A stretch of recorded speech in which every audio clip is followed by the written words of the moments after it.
ఇదిగో Pavani juice ready చేసాను తాగు. ఇవ్వమ్మా. పిన్ని ఎందుకు అట్లా అరుస్తావు? ఎందుకు అంత జ్యూస్ ఇస్తున్నావు దానికి? అది డైటింగ్ చేస్తుందంట. ఈ రోజు నుంచి ఏం ఫుడ్ తిన్ను, జ్యూస్ చేసి మంది అందుకే చేసిస్తున్నా. నీకు అస్సలు బుర్రలేదు పిన్ని. జ్యూస్ దేంతో చేసిచ్చావు? అవును, క్యారెట్ బీట్రూట్ తో చేసా అయితే కదా. మరి అది డైటింగ్ ఏం చేస్తుంది? కూరగాయలు అన్నం తినకూడదని.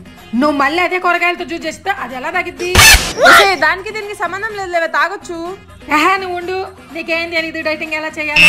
కావాలంటే ఫ్రూట్ జ్యూస్ తెప్పించింది, అప్పుడు తాగుదు కానీ. టీ పిన్ని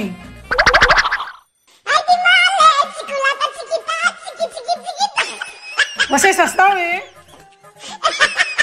అమ్మయ్యా, ఎందుకే అట్లా చూస్తున్నావు? జ్యూస్ మొత్తం తాగడానికి వేస్తుంది ఏదో నాటకాలు ఇవన్నీ. సరిపోయింది, దిశ తగిలిద్ది. ఉండు, నీకు కూడా ఇస్తా. సర్లే తాగు.